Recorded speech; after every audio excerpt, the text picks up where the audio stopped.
Good afternoon, everyone. Welcome at the Buying a Home in Rotterdam webinar. Today's session will be recorded and shared with you afterwards. I will wait 1 more minute for others to join, and then we can start. Good to know. If you have any questions during the webinar, feel free to pop them in the Q&A. My colleague Rafaela will be answering them. And if they're not answered during the webinar, we have some time in the end in order to go over the questions.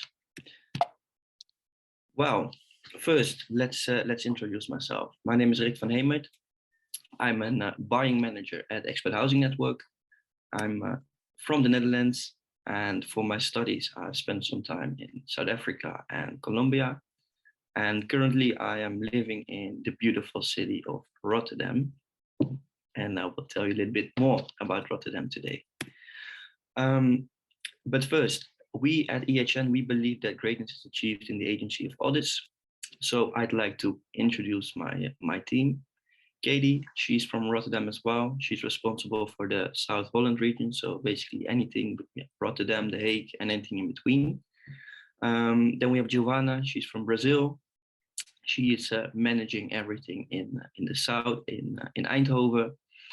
Then we have Alan and Ludo. They both living in Amsterdam and both Dutch. However, they have lived in countries as Thailand and the US.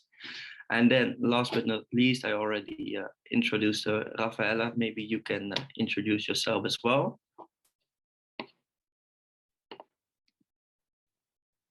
Hello, everyone. Oh, now my video is working. Yeah.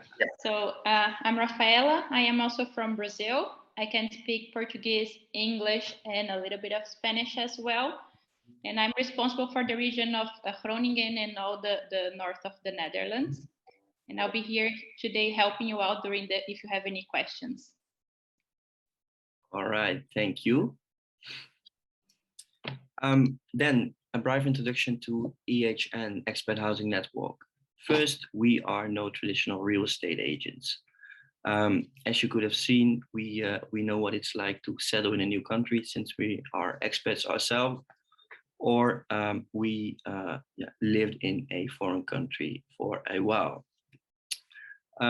We help you with buying and renting. Today's session is focused on purchasing a property, but we also help with renting. And good to know, we charge a fixed fee. So a lot of buying agents or brokers, they will charge you between 1% to 2% of the purchase price.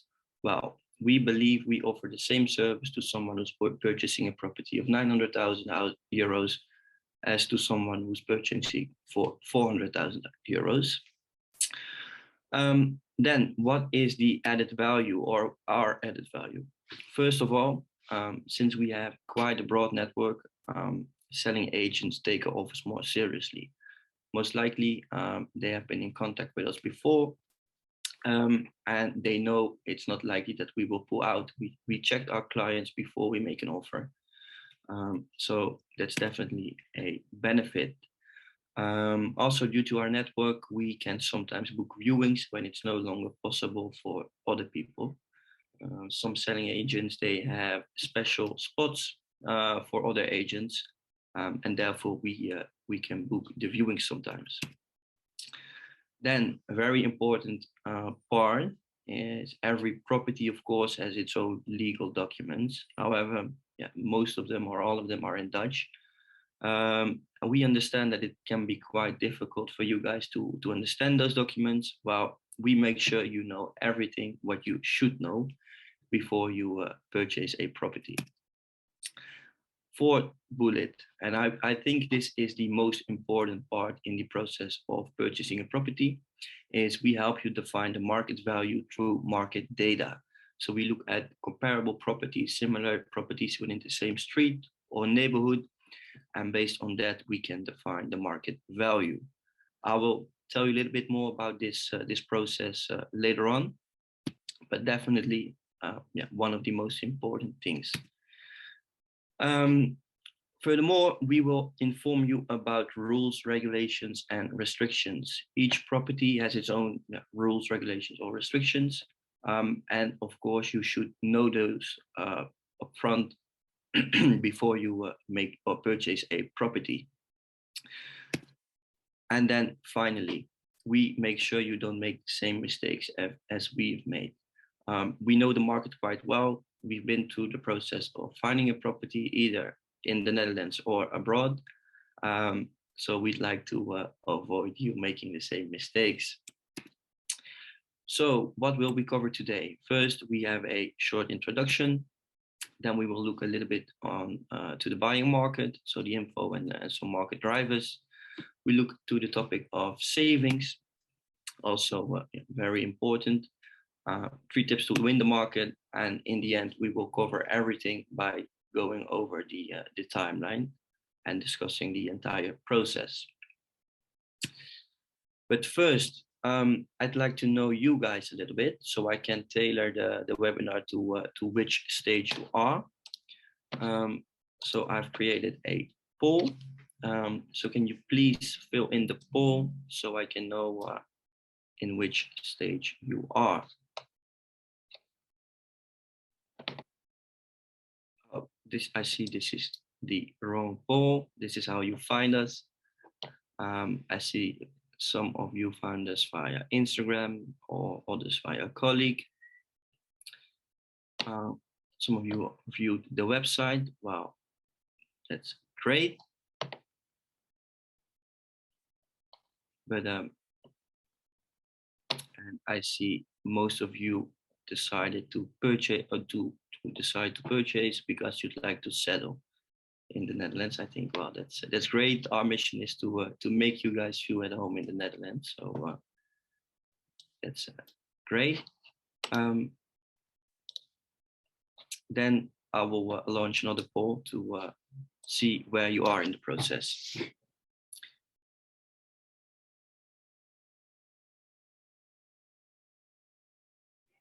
Take your time to fill it in.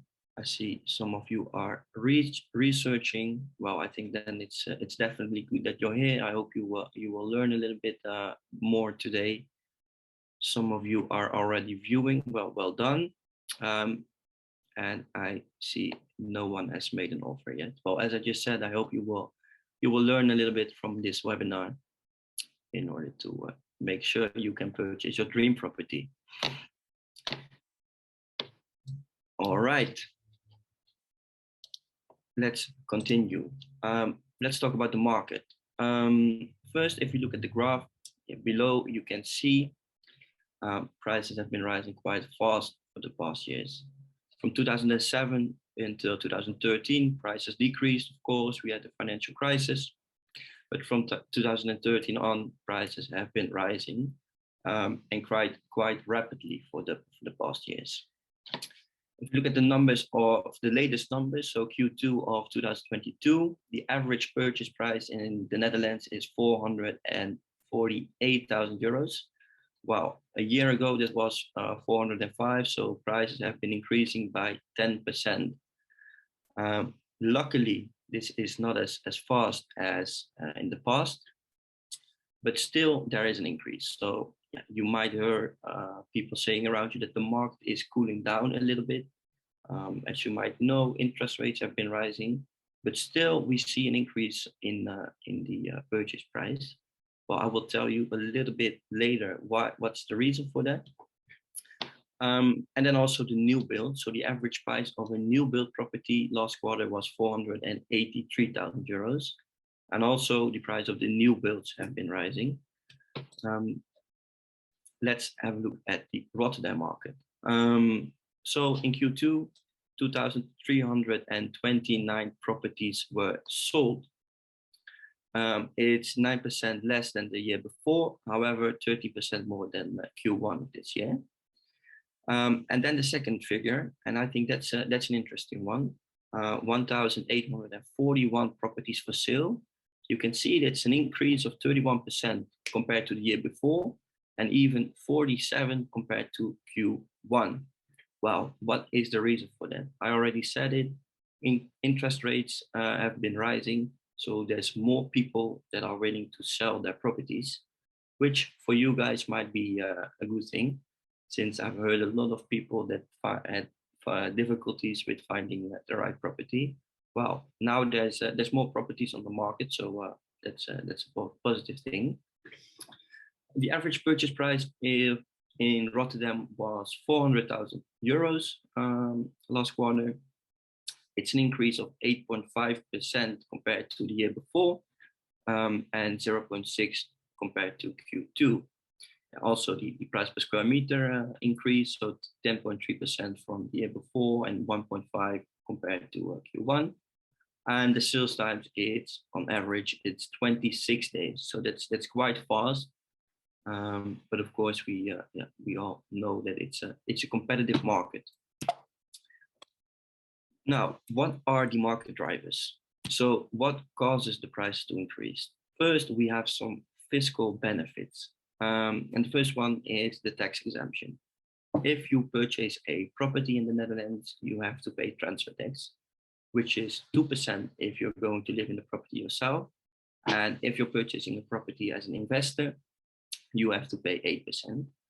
However, if you're purchasing your first property and the value is below 400,000 euros and you are under the age of 35, you don't have to pay any transfer tax. Well, of course, that's nice. But to give you another example, let's say you purchase it's your first property. You are under the 35, but the value of the property is 500,000 euro. Then, unfortunately, you do have to pay the transfer tax. To give you another example, you purchase a property below 400,000 euros, but you are 40 years old. Unfortunately, again, you have to pay the transfer tax.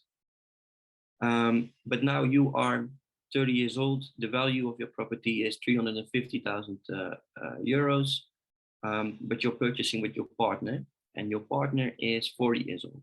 That means that one of you has to pay the transfer tax, so you end up paying 1%. The second is the interest rebate. So if you're financing with a mortgage, you pay interest, and the interest is tax deductible. So you will get something back in the end. No capital gains. What do we mean by that? Of course, prices have been rising quite fast, as we just discussed. And let's say you purchased your property 10 years ago, yeah, then you've made a nice profit. And if you sell your property, you don't have to pay any tax on the profit if you're investing in a new property. So yeah, that's one of the reasons why there's a lot of money in the buying market. And then finally, the tax-free parent donation. In Dutch, we call it jubelton. What does it mean? Parents can donate 106,000 euros to their children if they are purchasing a property. It says ending because from next year on, this will be lowered to 30,000 euros. And from 2024, this regulation is not applicable anymore. Furthermore, the high rents. We all know the buying market, it's quite competitive, but the rental market, it's even worse. What I see is that people even overbid on the rental price. And of course, people are looking for alternatives. So they rather purchase a property than paying 2,000 euros every month, which is a waste of money, of course. And then finally, the lack of supply. And this is the main factor for the high prices. Of course, there's all different types of factors influencing the price. For example, the interest rates. People can borrow less, so there's less money within the market. However, basic economics, supply and demand define the price. And currently, we have a shortage of 300,000 houses in the Netherlands. Wow, it's a real issue. So the government is really working on that. So they're aiming to build 900,000 houses until 2030. However, so that means 100,000 houses a year. However, the max we ever built was 70,000 houses. And with everything going on in the world, raw materials are more expensive, and so forth, and so on. Projects get delayed. So we can't solve, or we can't fix the gap, or the lack of supply. And that's the main reason why, even though the interest rates have been rising, we still see an increase in the prices of properties. Some other relevant articles, we already talked about the interest rates. So yeah, now the interest rates are on average are between 3 to 4%. Yeah, they also doubled over the past few months. Then, good to know, as of the 1st of July, it's obligated or mandatory to have a smoke detector on each level of your property. We already had this kind of regulations with new build properties, but we didn't with existing properties. But if you don't have a smoke detector, good to keep in mind that it's obligated from this month. And then the self-occupancy obligation, from this year, in Rotterdam, properties with a WOZ value of 355,000 euros have a self-occupancy clause. So what does it mean? Investors, they can't purchase the property in order to rent it out. Of course, it's a good thing for starters, but for you guys, if you're purchasing a property to rent it out, have a look at this regulation. Then the topic of savings. So what would you need in order to purchase a property? Well, let's have a look at this overview. To start with, the transfer tax. We already discussed it. If you're purchasing a property, you have to pay 2% transfer tax, except from if you're purchasing below 400,000. Then if you're financing with a mortgage, you will need to sign a mortgage deed at the notary. Depending on what kind of notary, this will cost you between 600 and 1,100 euros. Good to know, all the costs you made which are related to your mortgage are tax deductible. And of course, at the notary, you also need to sign a transfer deed, similar, between 600 to 1,100 euros. As said in the beginning, a typical real estate agent or a typical broker, they will charge you between 1 to 2% of the purchase price. Well, we at EHN, we don't, but I will tell you a little bit more about our fees in the end. Then the appraiser also depends a little bit on which appraiser you'll choose, but in general, this will cost between 650 and 800 euros. Technical inspector, 435 euros. An interpreter or a translator, if you're signing the transfer deed at the notary, a translator needs to be there to make sure you know what you signed for. Cost more or less 300 to 350 euros. Then we have the bank guarantee. So if you've signed a purchase agreement, one of the clauses in the contract is that you need to provide a bank guarantee or deposit equal to 10% of the purchase price in order to make sure you follow the contract. Well, not everyone is able to transfer 10% of the purchase price, of course. So you can request a bank guarantee. This will cost more or less 250 euros. And then finally, we have the NHG. If you make use of the NHG, this will cost you 1.6 or 0.6% of the mortgage amount. However, it's still beneficial since you get a discount on your interest. 3 tips to win the current market. First of all, value. I already mentioned it in the beginning. I would say the most important part of the buying process. And I think I can explain you best by giving you an example. So let's take this property. The asking price is 395,000 euros. Market value 415,000 euros. So we've done our research. We looked at comparables, similar properties. We can define the value. It's 415. However, since it's still a competitive market, it is likely that you'll need to add something on top of the market value in order to make a winning offer. So the purchase price is 435,000 euros.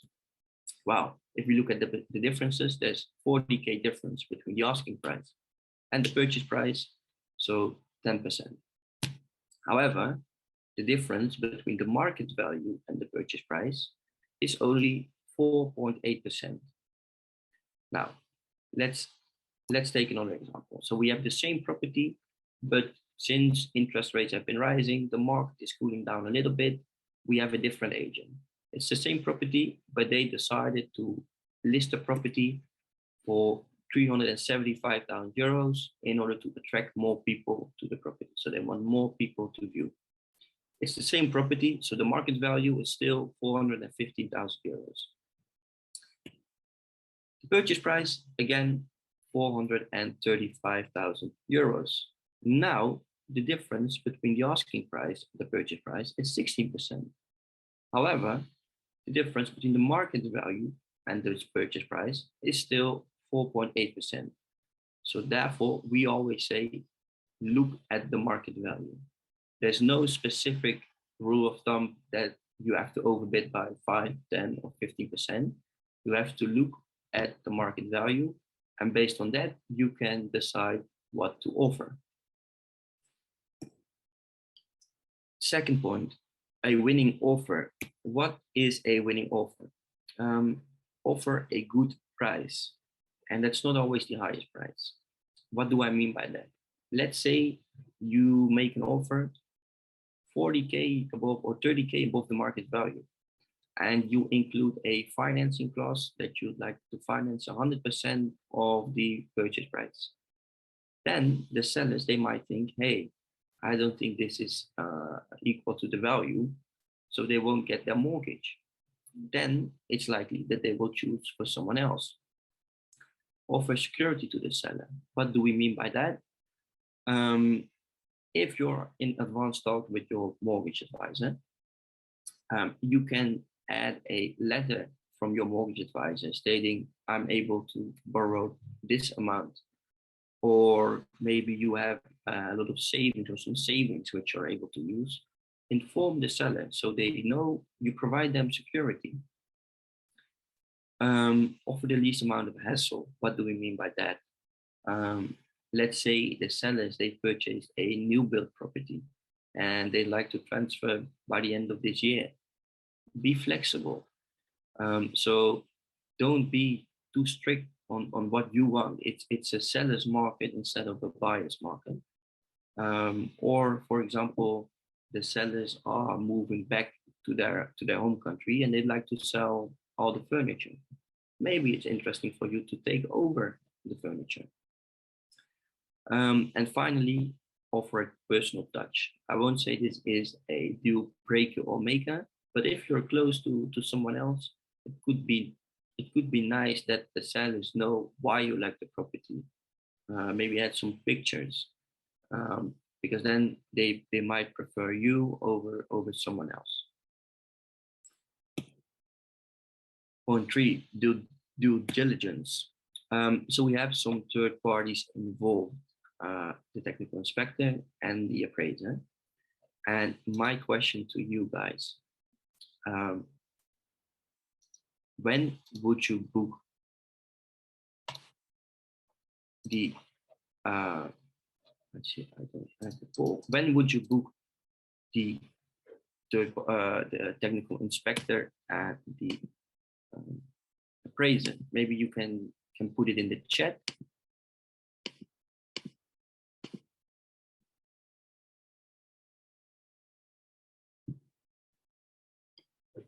I see someone after, before, after.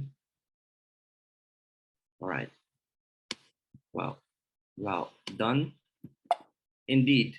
Oh, the answer is after your offer is accepted. Because of course you have to pay for the appraiser and the technical inspector.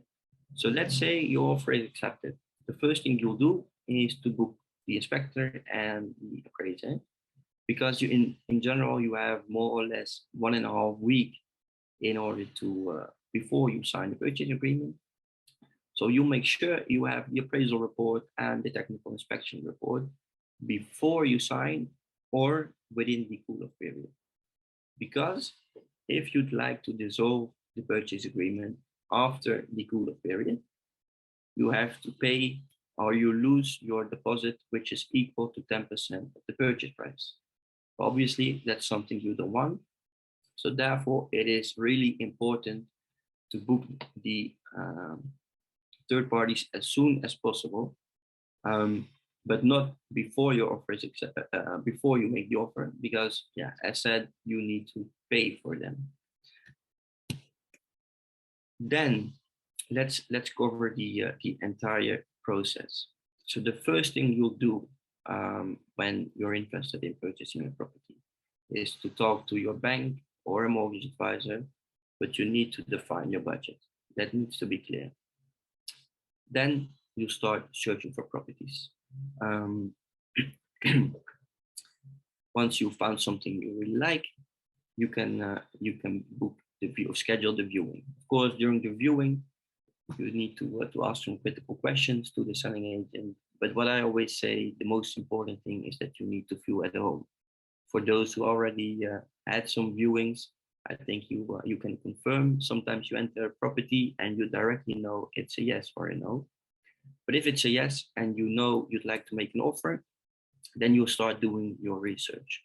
So the property document review, the price research, and based on that, you can draft your offer. Once your offer is accepted or approved, you start booking the third parties, as we just discussed. So the appraiser and the technical inspector.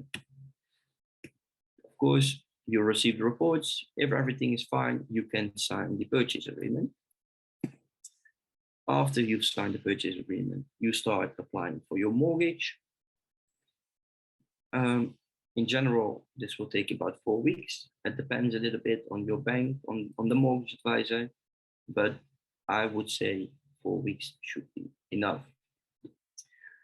Then, if your mortgage is approved, everything is ready to proceed with the purchase. Yeah, no red flags in order to sign the transfer deed.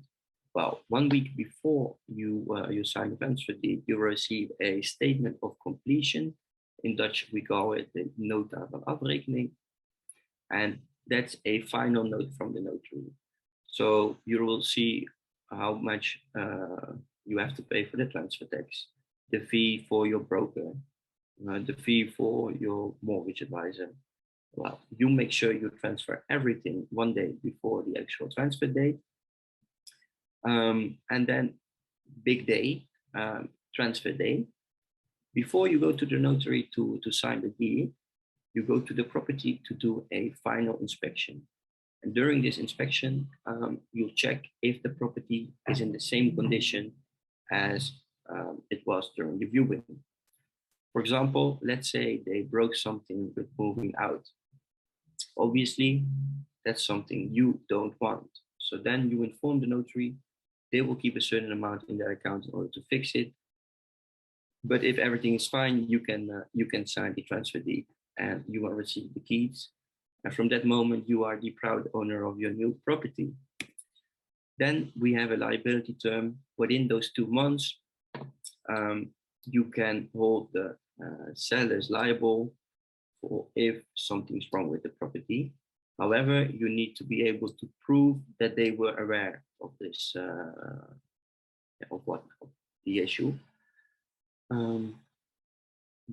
Yeah, let's hope nothing will happen. And that's more or less it about the entire timeline, about the entire process.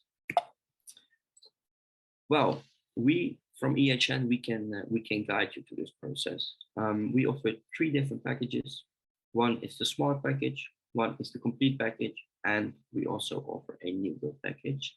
this is a little bit of a different process. If you're interested in purchasing a new build property, I'd recommend you to have a look at our webinar. You can find it on YouTube.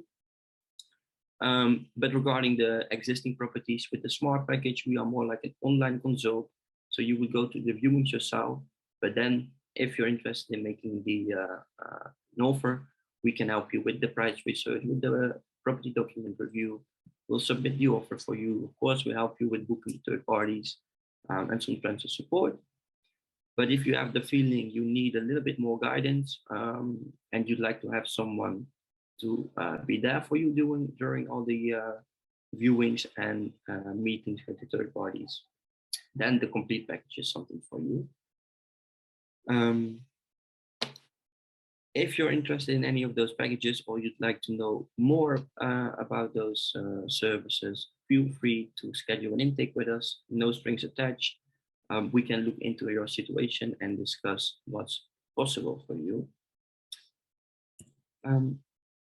And then, Rafaela, are there still some questions left? Rick, thank you for the presentation. It was very informative. I think there is one question that just popped in that was not answered. Let me see. Me and my partner are interested in buying a place here in Rotterdam. However, my income comes from a country outside of the Netherlands. How will this affect our loans in the buying process? Yes, that's a good question. And what I recommend to do is to talk to a mortgage advisor. For other people as well, if you're interested in to have a chat with a mortgage advisor, feel free to put your email in the chat, and we can send you some details of mortgage advisors we have very good experience with. They are familiar with expats, so I'm sure they can answer your question and explain you everything about your scenario. Perfect, thank you, Rick. I see there's another question in the chat. Does having permanent residence instead of Dutch citizenship give me right for a lower loan? Sorry, does having permanent residence give me right for a lower loan? Yes, that's a mortgage question, but it doesn't affect whether you have a higher or a lower loan. Your loan it's based on your income. Thank you. There is one question from Mamoun. Do we need to pay for your service before we bought a property? That's a good question. How we work with a deposit depending on the package. It's more or less equal to 10% of the fee in order to start the process. And yeah, we work with a no cure, no pay policy. So the rest of the amount is only paid at the end if we purchase a property together. Perfect, thank you. I think that's it. We don't have any more questions. I can see a lot of emails, so we can send the mortgage advisor suggestions afterwards. All right, perfect.